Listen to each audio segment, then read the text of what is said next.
সালামু আলাইকুম। Amazon affiliate marketing জার্নির ১২তম পর্বে আপনাকে স্বাগতম। আজকে আমি দেখিয়ে দেব আপনার ওয়ার্ডপ্রেস ব্লগ সাইটের জন্য অথবা আপনার অ্যাফিলিয়েট মার্কেটিং সাইটের জন্য আপনি কী প্লাগইন ইনস্টল করবেন। এবং আমি অনেককেই দেখেছি যে ওয়ার্ডপ্রেসে অতিরিক্ত প্লাগইন ইনস্টল করে রাখেন এবং প্রিমিয়াম একটা থিম ইনস্টল করে রাখেন। তো আসলে ওয়ার্ডপ্রেসে আপনার খুব হেভি ওয়েটের কোনো প্লাগইন অথবা হেভি ওয়েটের কোনো থিমের প্রয়োজন হয় না।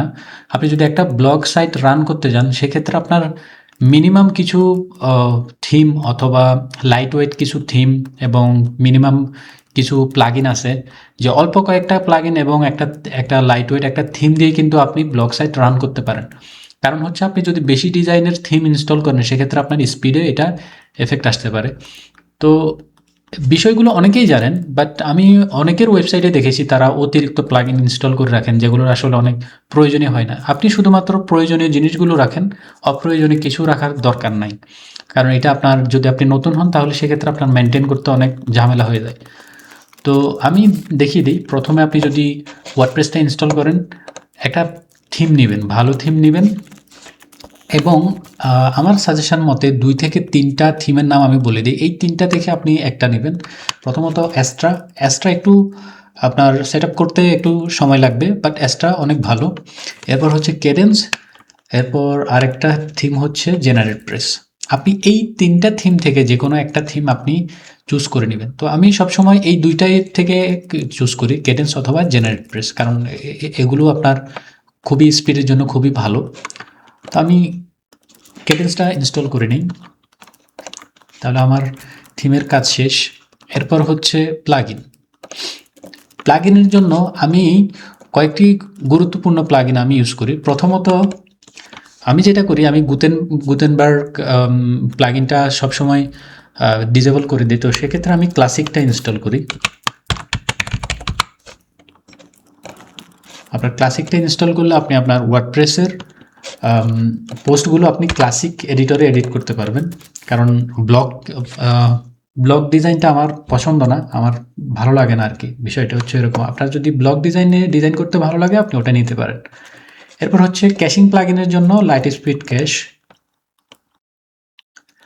এবং আপনার স্প্যাম প্রোটেকশন এবং আপনার আপনি যদি আপনার ট্রাফিকগুলো অ্যানালাইজ করতে চান সেক্ষেত্রে আপনার এই আকিসমাত প্লাগইনটা কিন্তু খুবই উপকারী এবং এইটা আমার টপ রেটেড প্লাগইনের মধ্যে একটা, আপনি এটা অবশ্যই রাখবেন।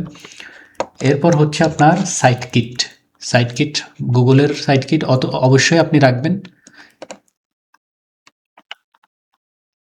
এরপর হচ্ছে ডাব্লিউপি ফর্ম লাইট ভার্সন, এটা ফ্রি ভার্সন দিয়ে আপনার কাজ হয়ে যাবে।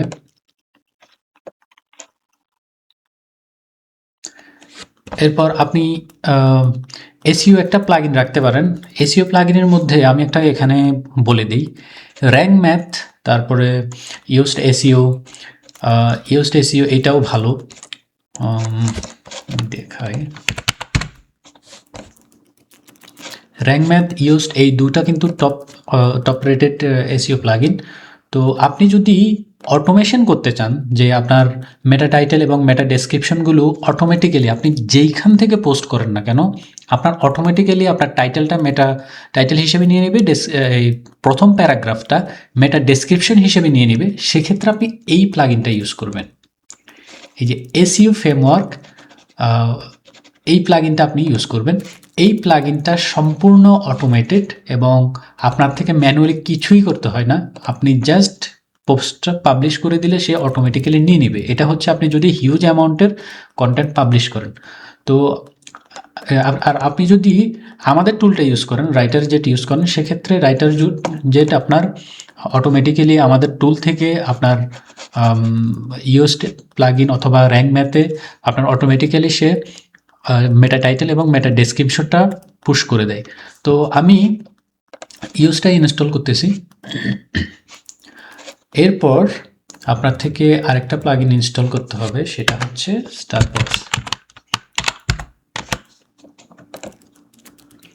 স্টারবক্স হচ্ছে আপনার নর্মালি আপনি যদি ফ্রি থিম ইউজ করেন সেক্ষেত্রে অনেকগুলো ফ্রি থিমে কিন্তু আপনার অথর বায়ো শর্টকাট দেখায় না বা অথর বক্সটা দেখায় না। তো আমরা এক্সট্রা একটা প্লাগইন নিচ্ছি শুধুমাত্র অথর বক্সটা শো করার জন্য পোস্টের ফুটারে।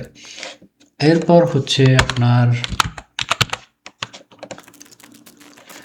WP কোড, এই প্লাগইনটা আপনি ইনস্টল করবেন, কারণ এই প্লাগইনটার মধ্যে আপনি চাইলে কাস্টম কোনো কোড ইনস্টল করতে পারেন এবং হেডার এবং ফুটার একসাথেই পেয়ে যাবেন। তো সেক্ষেত্রে আপনার হেডার এবং ফুটারের জন্য আলাদা কোনো প্লাগইনের দরকার নাই, আপনি এইটা দিয়েই আপনার অনেকগুলো কাজ হয়ে যায় একসাথে। আচ্ছা, এরপর আরেকটা হচ্ছে table of content. Easy table of content, এই প্লাগইনটা আপনি ইনস্টল করবেন। এরপর হচ্ছে আপনার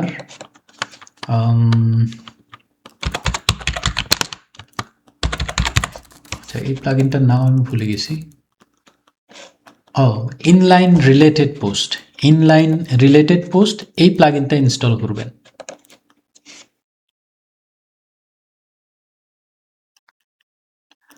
ওকে, আপাতত এই কয়েকটা প্লাগইন হলেই কিন্তু আপনার ওয়ার্ডপ্রেসে আর বাড়তি কোনো প্লাগইনের দরকার হয় না। এগুলো দিয়েই আপনি কাজ করতে পারবেন। যদি আপনার কাজের ক্ষেত্রে অন্য কোনো এক্সট্রা প্লাগইনের দরকার হয়, সেক্ষেত্রে আপনি এক্সট্রা প্লাগইন ইনস্টল করে নিতে পারবেন। তো আমি 10টা প্লাগইনই ইনস্টল করে নিচ্ছি।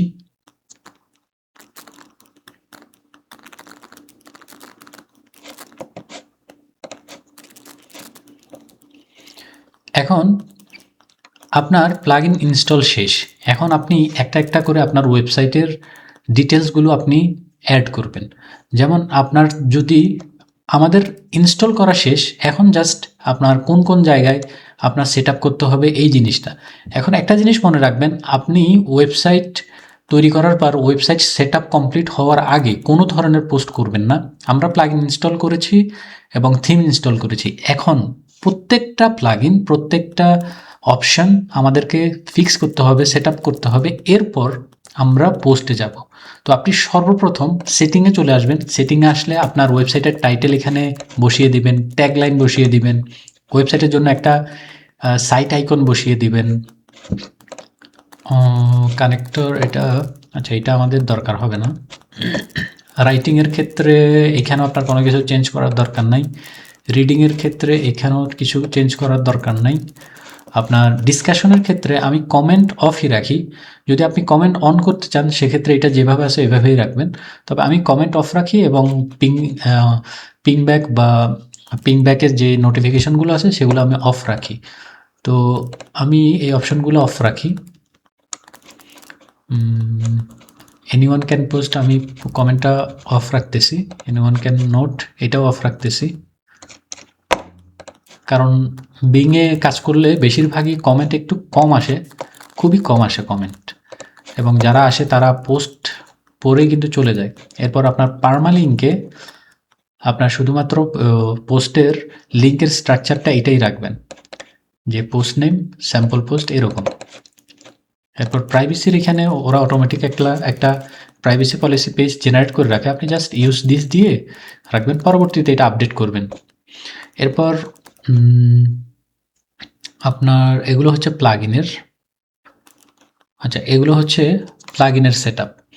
তো আমাদের অন সাইট মানে আপনার ওয়ার্ডপ্রেসের কিছু সেট আপ আছে, সেগুলো আপনি এইখান পর্যন্ত, প্রাইভেসি পর্যন্ত, এগুলো হচ্ছে আপনার ওয়ার্ডপ্রেসের সেট আপ, এগুলো আপনাকে করতেই হবে। এরপর এখন আসবো আমরা প্লাগইনের সেট আপ, যে প্লাগইনটা কীভাবে, কোন কোন প্লাগইনটা কীভাবে সেট আপ করব। তো প্রথমে কোন প্লাগইনটা সেট আপ করা যায় প্রথম থেকে, আচ্ছা এখান থেকে আমরা আকিসমাতে আসার পর, আকিসমাতে দেখবেন আপনাকে গেট স্টার্টেডের পরে আপনাকে সাইন আপ করার অপশন দিবে। আপনি এখানে পার্সোনাল ফ্রিতে একদম জিরোতে দিয়ে এই 3টা অপশন চেকমার্ক করে আপনি জাস্ট কন্টিনিউস পার্সোনাল সাবস্ক্রিপশনে দিয়ে এটা সাইন আপ করে একটা এপিআই কি দিবে, এই এপিআই কিটা এখানে বসাই দিবেন, বাস আপনার কাজ শেষ। এরপর হচ্ছে ইনলাইন রিলেটেড পোস্ট, এটা হচ্ছে আপনার পোস্টের মাঝখানে সে এরকম ব্যানার আকারে অথবা আপনার টেক্সট আকারে সে কিন্তু আপনাকে রিলেটেড পোস্ট শেয়ার করবে। তো এই জিনিসটা কেন, এই জিনিসটা হচ্ছে আপনার ওয়ার্ডপ্রেসের মধ্যে আপনি যদি ইন্টারনাল লিঙ্ক না দেন আপনার পোস্টের মধ্যে, এই অপশনটা আপনার ইন্টারনাল লিঙ্ক হিসেবেও কাজ করে। তো এইটা কন্টিনিউ ফ্রি ভার্সনে দিবেন।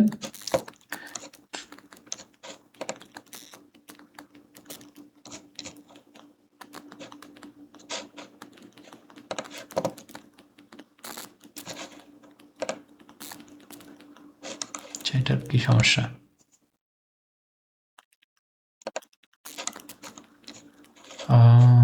Continuous free version. ওকে, এই প্লাগইনটা কোনো একটা সমস্যা হচ্ছে, আপনারা একটু কষ্ট করে সেট আপ করে নেবেন। এরপর হচ্ছে স্টারবক্স। স্টারবক্স হচ্ছে আপনার অথরের আপনার বায়োটা আপনার পোস্টের নিচে কিভাবে শো করবে। তো সেক্ষেত্রে আপনাকে ইউজারে এসে প্রথমে আপনার ইউজারের এখানে এসে এখানে আপনি একটা অপশন দেখতে পারবেন। আপনি যখন স্টারবক্স প্লাগইনটা ইনস্টল করবেন, আপনি এখানে প্রোফাইল আপলোড করার অপশন পাবেন। একটা প্রোফাইল পিকচার আপলোড করে দিবেন। এরপর হচ্ছে আপনার জব সেটিংয়ে গিয়ে আপনি এখানে জাস্ট জব টাইটেল, আপনি যদি সে যদি একজন ধরেন অটোমোটিভ জিনিস নিয়ে আপনি কাজ করলে অটো মেকানিক দিয়ে দিবেন। তারপরে কোম্পানির জায়গা হয়তো আপনার কোম্পানির নেম দিয়ে দিবেন, আপনার ওয়েবসাইটের ইউআরএল দিয়ে দিবেন। এরপর একটা চ্যাট জিপিটি থেকে বায়ো জেনারেট করে বায়োটা এখানে শর্ট বায়োটা এখানে দিয়ে তারপর আপনি সেভ দিয়ে দিবেন, আপডেট প্রোফাইল দিয়ে দিবেন। আপডেট প্রোফাইল দিয়ে দেওয়ার পর আপনার এই স্টারবক্স প্লাগইনে এসে আপনি আপনার এই অথর বক্সটা কীরকম ডিজাইন করতে যাচ্ছেন, এখানে অনেকগুলো আপনি অপশন পাবেন। আপনার যেরকম খুশি আপনি এরকম অপশনগুলো এখান থেকে সিলেক্ট করতে পারেন। আপনি কি এটা অথর বক্সের পজিশনটা কোথায় চাচ্ছেন, কি টপ চাচ্ছেন নাকি ডাউন চাচ্ছেন, মানে পোস্টের নিচে চাচ্ছেন নাকি পোস্টের উপরে চাচ্ছেন, এই সেটআপগুলো আপনি করে নেবেন নিজে দেখে। তারপর table of content. Table of কন্টেন্টের হচ্ছে আপনার কন্টেন্টের হেডিংগুলো আপনার একটা টেবিল আকারে দেখাবে। তো সেক্ষেত্রে আপনি এখানে পোস্ট সিলেক্ট করবেন। প্রথমে সেটআপে এসে জেনারেলি এখানে পোস্ট সিলেক্ট করবেন, অটো ইনসার্ট পোস্টে সিলেক্ট করবেন। পোস্ট সিলেক্ট করে একটু নিচে আসবেন, নিচে এসে এখানে শো হয় এখানে দেখে আপনি, সে বলতেছে যে কখন শো করবে, যে যখন আমাদের হেডিং সেকশনটা 3 বা তার অধিক হবে তখন আমরা এই জিনিসটা শো করব। এরপর একটু নিচে আসলে আপনি এটার নাম পরিবর্তন করতে পারবেন, যেমন টেবিল অফ কন্টেন্টের জায়গায় আপনি চেঞ্জ করতে পারেন কন্টেন্ট সেকশন। আপনি চাইলে চেঞ্জ নাও করতে পারেন, সমস্যা নেই। এরপর অ্যালাইনমেন্টস চেঞ্জ করতে পারেন, ডিজাইন চেঞ্জ করতে পারেন। এখানে অনেকগুলো ডিজাইন দেওয়া আছে, গ্রে, লাইট, ব্লু, হোয়াইট। আপনি যেটা খুশি এটা এখানে সিলেক্ট করতে পারেন, কাস্টমাইজও করতে পারবেন আপনার ডিজাইনটা। এরপর একটু নিচে আসলে আপনি একটু খেয়াল করবেন যে এখানে H1 থেকে H6 পর্যন্ত দেওয়া আছে যে আপনি কোন হেডিংগুলো আপনি টেবিল অফ কন্টেন্ট করতে চাচ্ছেন। এখানে আমি শুধুমাত্র H2 রাখতেছি, কারণ H3, 4, 5 এরকম রাখতে গেলে দেখা গেলো অনেকগুলো কন্টেন্টের মধ্যে আপনার H3, H4, H5 থাকে, হেডিংগুলো থাকে। তো সেক্ষেত্রে আপনার কন্টেন্ট, এই যে টেবিল অফ কন্টেন্ট সেকশনটা অনেক বড় হয়ে যায়। তো আপনি এটা যতটুকু সম্ভব ছোট রাখবেন, সেই জন্য জাস্ট মেন হেডিংগুলো আপনি এখানে শো করে দিবেন টেবিল অফ কন্টেন্টে, তাহলে আপনার জিনিসটা দেখতে খারাপ লাগবে না। এখানে আর কোনো কিছুই দরকার নাই, আপনি জাস্ট অতটুকু করেই সেভ করে দিবেন।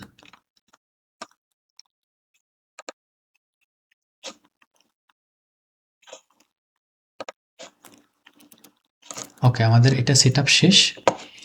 এরপর হচ্ছে ক্যাশিং প্লাগইন। ক্যাশিং প্লাগইনও কিন্তু আপনার খুব একটা কিছু চেঞ্জ করা লাগে না, ডিফল্ট যেভাবে আছে এইভাবে রাখলে আপনার চলবে, আনটিল আপনি যদি কোনো অ্যাডভান্স কোনো কিছু না চান।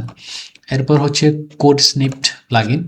কোড স্নিপড প্লাগইনটা আপনার এখানে একটা অপশন আছে কমপ্লিটলি ডিসেবল কমেন্ট, সো সেটা আমি অন করে দিলাম যে আমি কমেন্ট চাই না। ওকে, এখানে আরেকটা অপশন ডিফল্টভাবে দেওয়া আছে, display message after first paragraph or post. আপনি যদি প্রথম প্যারাগ্রাফের পরে কোনো মেসেজ অথবা কোনো অ্যাডভার্টাইজ বা কোনো নোটিশ শো করতে চান, সেক্ষেত্রে আপনি এইটা এডিট করে, মেসেজটা আপনি এডিট করে এটা অন করে দিতে পারেন। আপনার কাস্টম কোনো কোড চাইলে আপনি চ্যাট জিপিটি থেকে বানিয়ে এখানে আপনি জাস্ট পেস্ট করে দিলেই কিন্তু আপনার কাজ শেষ, আপনার অপশনটা কাজ করবে। এরপর হচ্ছে এসইও প্লাগইনটা। এসইও প্লাগইনটা একটু মনোযোগ দিয়ে সেট আপ করে নেবেন। কারণ হচ্ছে এসইও প্লাগইনের সেটআপগুলো খুবই গুরুত্বপূর্ণ। আপনি এসইও প্লাগইনে এসে এখানে একটা সেটআপ অপশন পাবেন, সেটিং, আপনার এসইও অ্যানালাইসিস। আচ্ছা, এখানে সে সাইট ম্যাপটা এখানে আপনি অন করে দিবেন। এটা অলরেডি অন আছে। তারপরে স্কিমাটা অন রাখবেন। তারপরে রেস্ট এপিআই এন্ডপয়েন্ট এটাও এভাবে থাকবে। টুইটার কার্ড, স্ল্যাক, এগুলো অপশন এভাবে রাখবেন।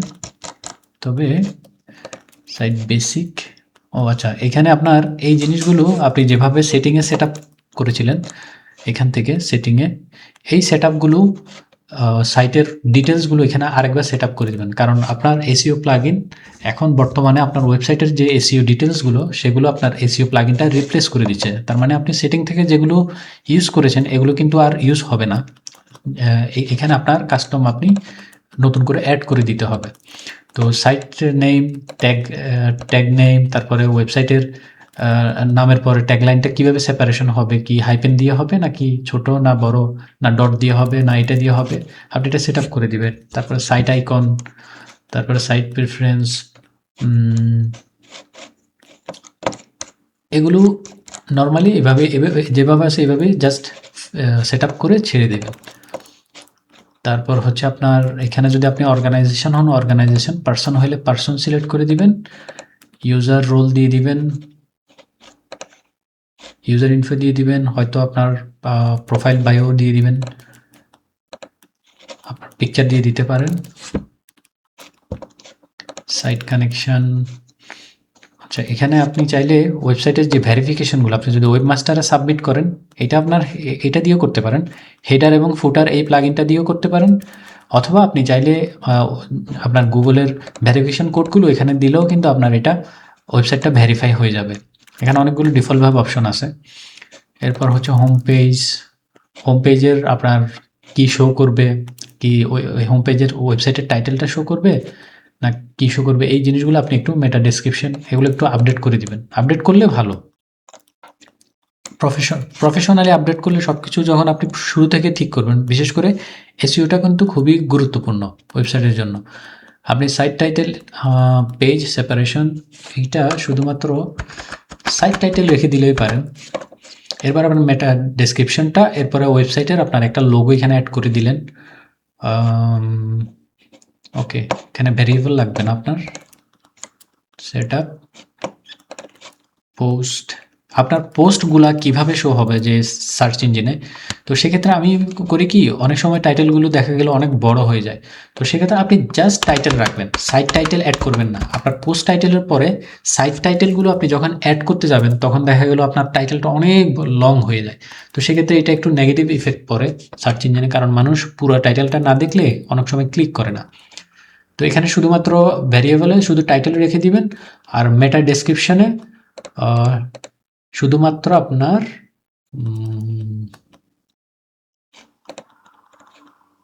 এসইও টাইটেল, মেটা ডেসক্রিপশন, মেটা ডেসক্রিপশনটা যেহেতু আপনার কাস্টম অ্যাড হয়ে যাবে, তো এটা আপনি এখানে এমটি রাখেন, সমস্যা নাই। এরপর স্কিমা, পেজ টাইপ, আচ্ছা ওয়েব পেজ, এটা ডিফল্টভাবে এভাবে রাখেন। আর্টিকেলের মধ্যে হয় আপনি আর্টিকেল রাখতে পারেন অথবা ব্লগ পোস্ট রাখতে পারবেন, দুটার মধ্যে একটা রাখলেই চলবে। এরপর এসইও কন্ট্রোল, অ্যাসেসমেন্ট, ওইটা ডিফল্ট এভাবেই থাকবে। এরপর আপনার পেজগুলো কিভাবে শো হবে, পেজটা যেভাবে আছে সেভাবেই রেখে দেন ডিফল্ট। তারপর ক্যাটাগরিটাও একটু এসইও করে দিলে ভালো শুরু থেকে। আপনি যদি না করতে চান তাও ঝামেলা নাই, যদি আপনি বিং নিয়ে কাজ করেন এটা আপনি পরবর্তীতে আপডেট করে দিতে পারবেন, বাট শুরু থেকে আপনি যদি এটা আপডেট করে দেন তাহলেই ভালো। এটা হচ্ছে প্রত্যেকটা ক্যাটাগরির জন্য আপনার ক্যাটাগরির টাইটেল এবং ডেসক্রিপশনটা আপনি যদি অ্যাড করে দেন, অথবা আপনি আপনার ক্যাটাগরি পেজে গেলেও কিন্তু এখানে ক্যাটাগরি পেজে গেলেও কিন্তু আপনি এডিট অপশনে গিয়ে আপনার এসইও ডিটেলসগুলো কিন্তু আপনি এখানে আপডেট করতে পারবেন ম্যানুয়ালি। তবে আমি সাজেস্ট করবো আপনি ম্যানুয়ালি এখানে এসে মেটা টাইটেল, মেটা ডেসক্রিপশনগুলো এখানে আপডেট করে দিবেন, তাহলে হবে কি আপনার সরাসরি জিনিসগুলো আপডেট হয়ে গেল। ওকে,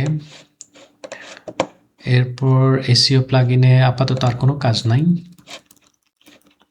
ক্যাটাগরি ট্যাক্স অ্যাডভান্স, এলএলএম টেক্সটটা আপনি এনেবল রাখতে পারেন। তারপর স্কিমা এনেবল, ক্রল অপটিমাইজেশন, আচ্ছা এগুলো অ্যাডভান্স ফিচার, আমি এগুলোর দিকে যাচ্ছি না। আপনি অ্যাডভান্স ফিচারগুলো ইউজ না করলেও চলবে। এখানে আর কিছু করা যায় কিনা এসইও প্লাগইনে? টুলস, এগুলো প্রিমিয়াম ফিচার।